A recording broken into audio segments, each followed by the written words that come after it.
The parish church of Santa Catalina and San Agustin is the church of the convent of Friars Hermits of St. Augustine settled in Valencia in the 13th century.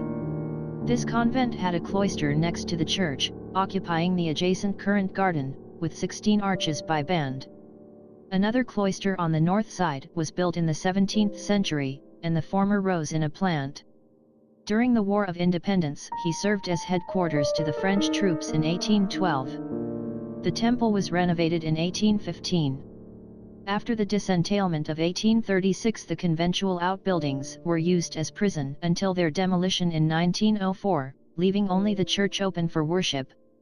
The church with a nave with chapels between buttresses has a 5-sided polygonal apse covered with starry vault, while the 6 sections of the ship make it with simple vaults. The stretch closest to the presbytery is of greater width and corresponds with 2 chapels.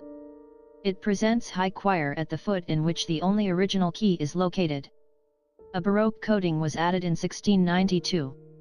Of particular relevance is the medieval icon of the Virgin of Grace which this church houses. The side cover must have been carried out during the first third of the 17th century. It is flanked by pairs of Doric columns on pedestals, crowned with a curved pediment party, at the top a niche between scrolls with the image of the titular saint, topped by a pediment triangular match. After the Civil War it was so affected that he thought their demolition.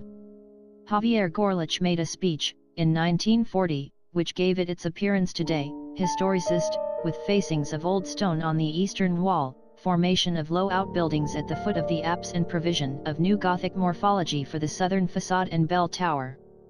This intervention is accused in the facade at the foot and on the bell tower and seek to reproduce the original architectural structure of the building. Sculptor and carver Valencian José Just Villalba, brother of Antonio Fer, pastor of the church, in a job that lasted several years, the total inner renewal of the church after the war, providing much of current imagery of the temple as well as the rest of decorative details, stained glass, altar pieces, benches, marbles, lamps, altars, reliefs, etc. To him is due, among other many details decorative, the altar, depicting the round of San Agustin and Santa Catalina, the altarpiece of San Vicente, La Inmaculada Concepción, the crucified Christ, the chapel of the Communion, various reliefs, pulpits, the Sacred Heart of Jesus, San Jose, and images outside of St. Augustine, San Vicente and the Virgin.